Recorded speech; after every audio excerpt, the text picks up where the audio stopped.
Welcome to the market money magnet guys. आज है इस वीडियो में हम बात करने वाले हैं स्टॉक मार्केट क्रैश के बारे में। आप सब जानते हैं कि आज स्टॉक मार्केट में हेवी गिरावट देखने को मिली। कॉज जो है हमने प्रीवियस वीडियोस में पहले ही कवर किए हुए थे, लेकिन आज के वीडियो में हम 4 ऐसे रीजंस देखने वाले जो कि आने वाले समय में भी मार्केट में इम्पैक्टेबल देखने को मिल सकते हैं। और आज इस क्रैश के पीछे ये 4 मेन रीजंस रहे हैं। साथ ही साथ हम ये भी देखने वाले हैं कि स्टॉक मार्केट की ये पोजीशन के चलते हमें इन्वेस्ट करना चाहिए या अभी भी हमें होल्ड करके रुकना चाहिए या हमें पूरा पोर्टफोलियो अपना एग्जिट कर लेना चाहिए। तो चलिए सबसे पहले तो हम मार्केट का पोजीशन एक बार चेक करें। यहाँ पर आप देख सकते हैं जो निफ्टी है ये करीबन 1.49% की गिरावट में हमें देखने को मिल रहा है, यानी 347 पॉइंट्स की। ये अभी भी मार्केट क्लोज नहीं हुआ है, तो मार्केट क्लोज होने के टाइम पे थोड़ा बहुत वेरिएशन डेफिनेटली इसमें भी आपको देखने को मिल सकता है, लेकिन मोर देन 1% की गिरावट आज मार्केट में देखने को मिल रही है। बैंक निफ्टी भी 27% की गिरावट में है, लेकिन वो भी हमें थोड़ा बहुत फ्लक्चुएशन देखने को मिलने वाला है। साथ ही साथ अगर बीएससी सेंसेक्स की बात करें तो सेंसेक्स में आप देख सकते हैं मोर देन 1% की गिरावट है, 935 पॉइंट्स की गिरावट देखने को मिल रही है। अब ये तो यूजुअली हमें जो है पता है कि ये गिरावट क्यों हो रही है, लेकिन स्टिल इसके पीछे 4 मेन कॉज है। इसके अलावा अगर आप देखेंगे तो मेटल सेक्टर में भी आज भारी गिरावट देखने को मिल रही है, और वो भी मोर देन 6% की गिरावट से ज़्यादा की, यानी करीबन 6.45% तक की गिरावट हमें मेटल सेक्टर में देखने को मिल रही है, जो कि एक बहुत बड़ी गिरावट है। अब करेंगे तो हमें ऑटो सेक्टर में भी गिरावट देखने को मिल रही है, वो भी 2.70% के आसपास की गिरावट। अब मोस्ट इम्पॉर्टेंट ये वाले फैक्टर्स तो हमें पता है कि टेरिफ के चलते ये इम्पैक्टेबल होने वाले थे। हमें ये भी पता है कि टेरिफ का इम्पैक्ट इंडिया पे इतना ज़्यादा नहीं था, फिर कल इतनी गिरावट तो इस वजह से हुई नहीं। तो आज इन सेक्टर्स में इतने बवाल क्यों है, हम आगे जानेंगे ही इसके पीछे के कॉज क्या है। लेकिन उससे पहले हम अगर निफ्टी फार्मा की बात कर ले, जो कि हमें पता है टेरिफ में से इसको एक्सक्लूड किया गया था, यानी टेरिफ की जो चार्जेस है वो फार्मा सेक्टर्स पे नहीं रहेंगे ये बोला गया था। फिर भी आज 4% से ज़्यादा की गिरावट जो है निफ्टी फार्मा में भी देखने को मिली है। अब ये सारी गिरावट का माहौल है क्यों, सबसे पहले तो हम ये जानेंगे कि ये 4 रीजंस कौन से हैं जिनके चलते आज इंडियन मार्केट में इतना सारा बवाल देखने को मिल रहा है या इतनी गिरावट देखने को मिल रही है। इन 4 रीजंस में से जो सबसे पहला रीजन हमें देखने को मिल रहा है वो यही देखने को मिल रहा है कि ट्रम्प ने जो टैरिफ अप्लीकेबल किया है, टेरिफ जो इम्पोज किया है, इसका एक तरह का ग्लोबल शॉक हो गया है लोगों को। साथ ही साथ ट्रेड वॉर फियर शुरू हो गए हैं, क्योंकि अगर ट्रेड वॉर शुरू हो गई तो डेफिनेटली बिजनेसेस जो है ये पूरे के पूरे हमें ख़राब होते हुए देखने को मिलेंगे, गिरते हुए देखने को मिलेंगे। कंपनियों पे इसका बहुत बुरा असर होगा, क्योंकि अगर हर कंट्री टैरिफ बढ़ाना शुरू कर देगी तो ना इंपोर्ट हो पाएगा ना एक्सपोर्ट हो पाएगा, और इस सबका जो इफ़ेक्ट है आम जनता पे तो पड़ ही रहा है। टैरिफ के नाम के नीचे हर चीज़ आम जनता को महंगी ही मिलने वाली है, लेकिन फिर भी कंपनियों पे इसका बहुत ज़्यादा बुरा इम्पैक्ट हमें देखने को मिल सकता है।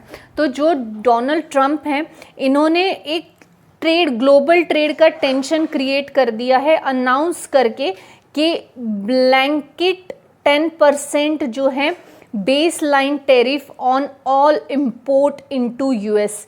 अब जो बेस लाइन टेरिफ है इन्होंने 10% और ऐड कर दिया। अब 10% और ऐड कर दिया हर इम्पोर्ट पे।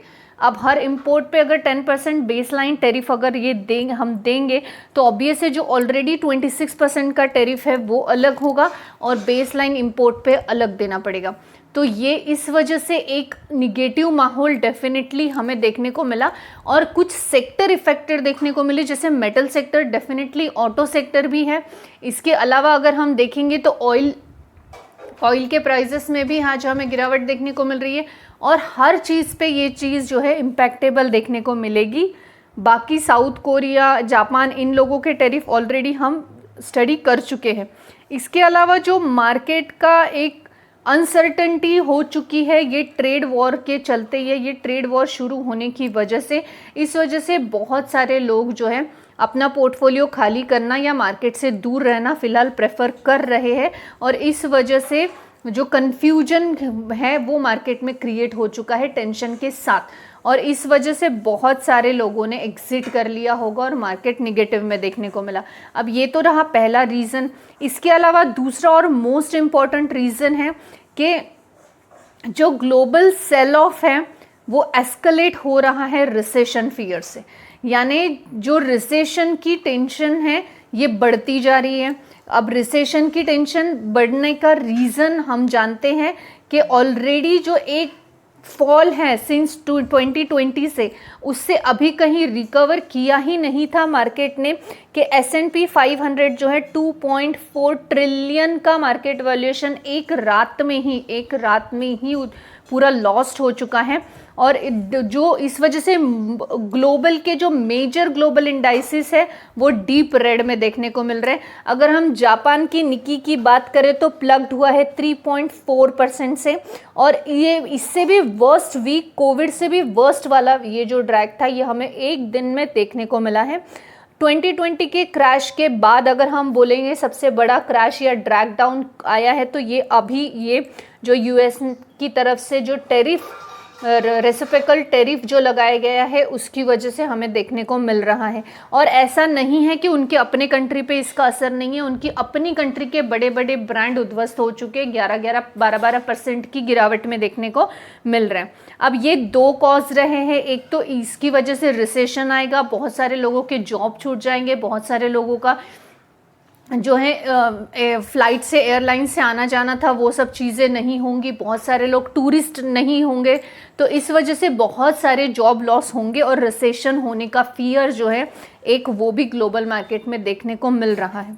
इसके अलावा third and most important reason है कि पहले तो कहा गया था कि फार्मा सेक्टर को एक्सक्लूड किया जाएगा, लेकिन हमने कल भी वीडियो में ये चीज़ कवर की थी कि ट्रंप की तरफ से हिंट किया गया है कि upcoming tariff specifically targeting the pharma sector, यानी ये पहले भी उन्होंने किया है, एक हिंट दी हुई है। अभी तो जो टैरिफ उन्होंने रेसिप्रोकल टैरिफ जो लगाया है उसमें तो उन्होंने फार्मा सेक्टर को इंक्लूड नहीं किया था, लेकिन आने वाले समय में वो फार्मा सेक्टर पे स्पेसिफिकली कोई टैरिफ लगाने के प्लान में है, इस तरह का एक उन्होंने जो है इंडिकेशन दिया है। इसके चलते हमें बहुत सारे फार्मास्यूटिकल्स कंपनियां जो है ये करीबन 7% तक की गिरावट में देखने को मिली है, इंक्लूडिंग लुब्रिकेंट्स जो होती है वो कंपनियां भी हमें गिरावट में देखने को मिली है। अब यहाँ पे जो है अब्रॉड एयरफोर्स की बात करें तो ट्रंप एडमिनिस्ट्रेशन ने जो है ऑलरेडी इवेल्यूट कर लिया है potential tariff on pharmaceuticals company, तो हो सकता है आने वाले समय में हमें फार्मा सेक्टर पर भी टैरिफ लगाने का एक इनडायरेक्ट हिंट ट्रंप की तरफ से दे दिया गया है, not only us but also all the countries, and that's why pharma sector आज हमें अच्छी खासी गिरावट में देखने को मिल रहा है। क्योंकि अगर फार्मा सेक्टर पर टैरिफ लगता है तो डेफिनेटली इंडियन इकोनॉमी पे इसका जो है एक हमें निगेटिव इम्पैक्ट देखने को मिल सकता है। अब फोर्थ रीज़न जो रहा है वो रहा है हेवी वेटेड स्टॉक्स जो है वो ड्रैग कर रहे हैं इंडाइसिस को। अब यहाँ पे अगर हम इंडेक्स का हेवी वेट देखेंगे तो रिलायंस इंडस्ट्री देखने को मिल रहा है, तो ये भी निगेटिव में। अभी Reliance industry also contributed to the sell off. अब क्यों? तो ऑयल के प्राइसेस भी हमें देखने को मिल रहे हैं गिरावट में, और ऑब्वियस है अगर जो निफ्टी का पूरा वेटेज है उसमें से जो अगर बड़े वेटेज वाले स्टॉक्स अपना सेल ऑफ करते हैं तो ऑब्वियस है निफ्टी ड्रैग डाउन होता है। यहाँ पे रिलायंस के निगेटिविटी के साथ ही निफ्टी को भी हमें जो है निगेटिविटी देखने को मिल रही है। साथ ही साथ बॉर्डर लाइन पे बात करें तो फार्मा कंपनियां जो है 6% से ज़्यादा की गिरावट में है। निफ्टी मेटल 5% के आसपास की गिरावट में ड्यूरिंग द मार्केट देखने को मिली ही थी। आईटी तो ऑलरेडी अफेक्टेड है ही है, ऑटो सेक्टर भी हमें इफेक्टेड देखने को मिल रहा है, ऑयल एंड गैस भी हमें जो है 2 से 4% तक की गिरावट में देखने को मिल रहा है। अब बॉर्डर लाइन डिक्लाइन जो है ये हेवी वेटेड स्टॉक के ड्रैग डाउन होने से भी होता है, और ये भी एक रीज़न है जिसके चलते कि हमें इंडियन मार्केट में या निफ्टी में गिरावट देखने को मिल रही है। अब ग्लोबल अनसर्टेनिटी और सेक्टर स्पेसिफिक रिस्क जो है वो डेफिनेटली यहाँ पे बन चुका है, और जो एक मेजर रीज़न देखने को मिला है रेसिप्रोकल टैरिफ का, उसके चलते बहुत सारी चीज़ें और बहुत सारी कंट्रीज़ की जो मार्केट है ये हमें ड्रैग होते हुए देखने को मिल रही है। अब इसका मतलब है हम लोगों को अपना पोर्टफोलियो खाली कर कर एकदम एग्जिट कर लेना चाहिए? तो नहीं, ऐसा नहीं होता। बड़ी बड़ी गिरावटें डेफिनेटली आती हैं, लेकिन अगर आपने लॉन्ग टर्म के लिए अच्छे स्टॉक्स में इन्वेस्ट कर रखा है तो आप अपनी पोजीशन होल्ड कर सकते हो। ये भी याद रखिएगा 25 सालों तक जापान के मार्केट ने रिटर्न नहीं दिए थे, बट दैट डजंट मीन कि मार्केट पूरा कोलैप्स हो गया था। तो हो सकता है आने वाले समय में इंडियन मार्केट को रिकवर करके रिटर्न देने में जो है वक्त लगे, लेकिन रिकवर डेफिनेटली हो जाता है मार्केट, और उसके बाद में आपको रिटर्न भी सर्टेनली मिल सकते हैं, बशर्ते आपने अच्छे स्टॉक्स में इन्वेस्ट कर रखा हो। अगर अभी ये ड्रैग डाउन जो पोजीशन चल रही है इसमें आप अगर अच्छे selected stocks, it may be I suggested कि ब्लू चिप स्टॉक्स की तरफ देखिए, क्योंकि मिड कैप स्मॉल कैप या पेनी तो कंसिडरेशन में नहीं है, लेकिन मिड कैप या स्मॉल कैप को 2 से 4% बढ़ने के लिए भी एक लंबा स्ट्रगल करना पड़ेगा। वहीं पे एक स्टेबल ब्लू चिप स्टॉक्स की तरफ अगर हम देखते हैं तो वो स्टॉक ऑलरेडी स्टेबल है, तो हो सकता है बहुत अच्छे रिटर्न्स तुरंत ना मिले, लेकिन सेफ साइड इन्वेस्टमेंट के साथ हम जो है एक SIP के साथ स्टेडी इनकम एक जनरेट करने की पोजीशन पे डेफिनेटली रहते हैं और जल्द ही रिटर्न लेने की एक्सपेक्टेशन रख सकते हैं। कितनी भी गिरावट आओ, ये स्टॉक्स जो होते हैं ये ज़ीरो नहीं होते।